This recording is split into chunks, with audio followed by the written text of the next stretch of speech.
Tomatoes நல்லா boil ஆகிடுச்சு. So அது பாருங்கன்னா எல்லா இடமும்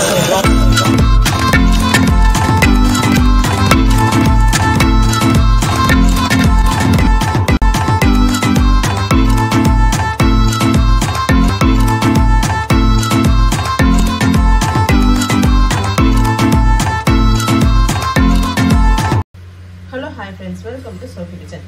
இன்னைக்கு என்ன செய்ய போறோம்னு பார்த்தீங்கன்னா, நம்ம சின்ன வெங்காயம் பூண்டு போட்டு வதக்குறோம். இதை ஃபர்ஸ்ட் நல்லெண்ணெய் ஊற்றிக்கலாம்.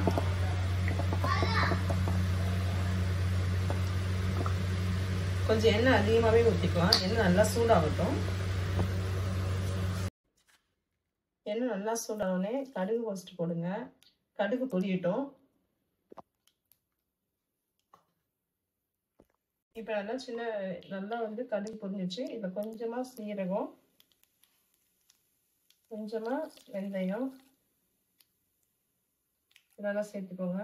ஸ்டவ் சிம்மில் வச்சுக்கோங்க. வெந்தயம் சீரகம் போடும்போது ஏன்னா கரிஞ்சிடக்கூடாது, அதுக்கு தான்.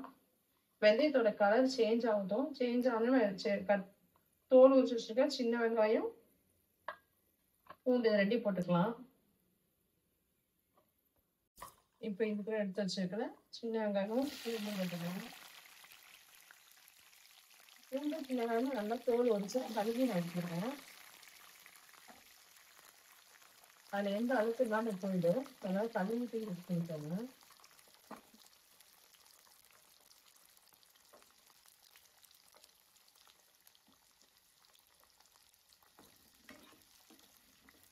இந்த எண்ணெயிலே நல்லா வேகட்டும். சின்ன வெங்காயமும் பூண்டும் வெந்தோடனே நம்ம அடுத்த மசாலா எல்லாம் சேர்த்துக்கலாம்.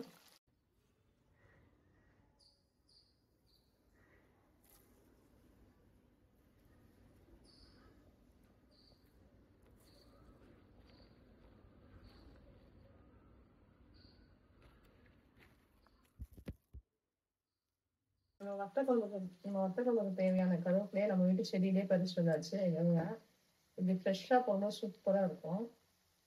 ஃப்ரெஷ்ஷாக இருப்பாங்க. ஸோ இதை நல்லா வாஷ் பண்ணிவிட்டு நம்ம இது கூட சேர்த்துக்கலாம். எவ்வளோ ஃப்ரெஷ்ஷாக இருக்கு பாருங்க கருவேப்பிலை. இங்கே பாருங்க எவ்வளோ ஃப்ரெஷ்ஷாக இருக்கு பாருங்க கருவேப்பிலை. நம்ம வீட்டே செடியில் வந்து கருவேப்பிலை. இப்போ கொஞ்சம் போட்டுக்கலாம், அதுக்கப்புறம் கொஞ்சம் போட்டுக்கலாம். ஸோ மீடியம் ஃப்ளேமில் வச்சுக்கோங்க. பூண்டு நல்லா வேகணும், அதனால. ஸோ வேகமாக வச்சிங்கன்னா கரிஞ்சிடும். இது அப்படியே வேகட்டும். இப்போ வெங்காயம் பூண்டெல்லாம் ஓரளவுக்கு நல்லா வெந்துடுச்சு. இந்த டைம் என்ன பார்த்தீங்கன்னா, ஒரு தக்காளி கட் பண்ணி வச்சுக்கிட்டேன். மீடியம் சைஸ் தக்காளியாக ஒரு தக்காளி எடுத்து கட் பண்ணி வச்சுக்கிட்டேன். இதையும் போட்டு நல்லா வதக்கிக்கலாம். தக்காளி நல்லா மசிஞ்சு வேகணும். இப்போ எண்ணெயிலே அது நல்லா வேகட்டும். இந்த டைமில் கொஞ்சமாக உப்பு போட்டுக்கலாம்.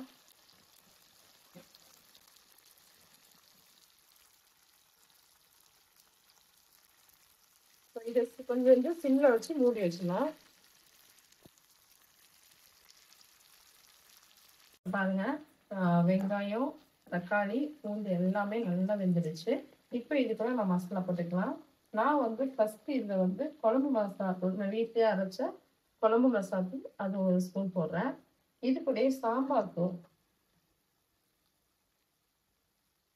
இது ஒரு 1.25 ஸ்பூன் நான் போடுறேன். நான் காரம் எனக்கு ஏற்ற மாதிரி தான் போடுறேன். நான் எப்பவுமே சொல்ற மாதிரி தான், காரம் உங்களுக்கு ஏற்ற மாதிரி எப்பவுமே நீங்கள் ஆட் பண்ணிக்கோங்க.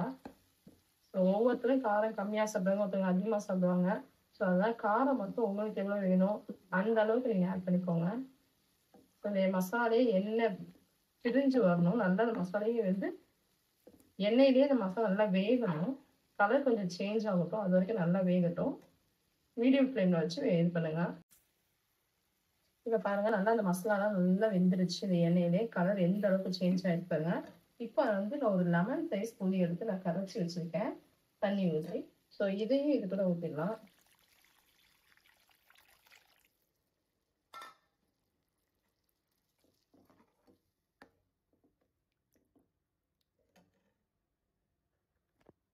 உப்பு இப்போ இதுக்கு தேவையான அளவுக்கு நம்ம உப்பு சேர்த்துக்கலாம். நம்ம ஏற்கனவே கொஞ்சம் வதக்கும் போது உப்பு போட்டிருக்கோம். ஸோ இப்போ உப்பு எந்த அளவுக்கு தேவை, உப்பு கம்மியாக இருந்துச்சுன்னா உப்பையும் நம்ம சேர்த்துக்கலாம்.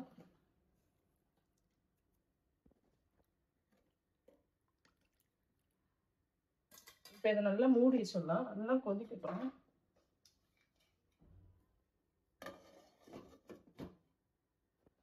ஸ்டவ் நான் வேகமாக தான் வச்சுருக்கேன். நல்லா கொதிக்கட்டும்.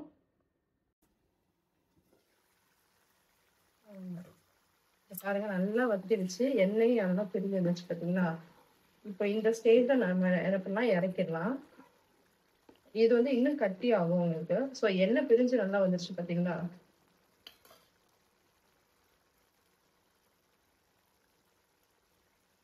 இப்போ இதுக்கு மேலேயே நம்ம வந்து வீட்டில் பச்சை ஃப்ரெஷ்ஷான கருவேப்பிலை கொஞ்சம் போட்டுக்கலாம். வாசம் இன்னும் சூப்பராக இருக்கும். அதுதான் சூப்பரான சின்ன வெங்காயம் பூண்டு குழம்பு ரெடி ஆயிடுச்சு. நீங்களும் இதே மாதிரி செஞ்சு பாருங்க. செஞ்சு பார்த்துட்டு எப்படி இருக்குன்னு சொல்லிட்டு எனக்கு கமெண்ட் பண்ணுங்க. உங்களுக்கு ரொம்ப பிடிச்சா லைக் பண்ணுங்க, ஷேர் பண்ணுங்க, மறக்காம பக்கத்துல இருக்க பெல் ஐக்கானை கிளிக் பண்ணுங்க. அப்பதான் கூட எல்லா வீடியோஸுமே உங்களுக்கு ஒண்ணே ஒன்று வரும். தேங்க்யூ ஃபார் வாட்சிங்.